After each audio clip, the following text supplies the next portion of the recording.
Good morning mga kamanes. Tara't silipin natin ang ating mga nagawang mat breaks. Mukhang nga sinaga ng araw yung iba, kaya nabasag sila at 5 na lamang ang natira. I-check nga natin kung tumigas nga sila.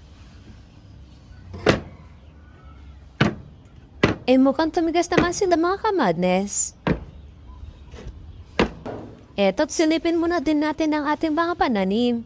Ito nga palang bulaklak, mga kamades, ay maglalagay tayo sa gilid ng tindahan.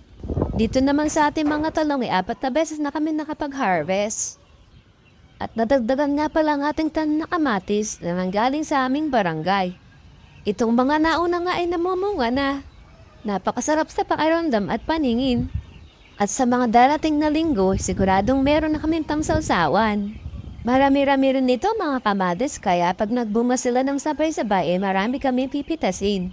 Ayan nga at meron pa hanggang sa dulo. This is it mga kamades, store update muna tayo. Ito ay lumang tindahan namin na hindi nagagamit ng matagal na panahon.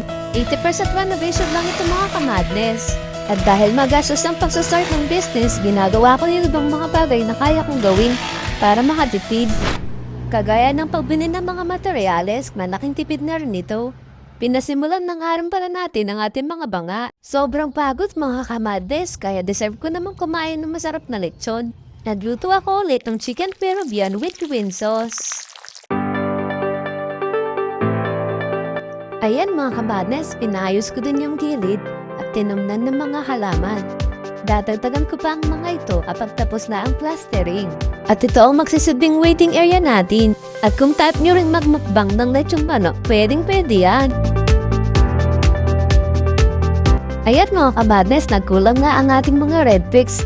Kaya sakto naman yung ating 5 madrix na nagawa. Pwede na to!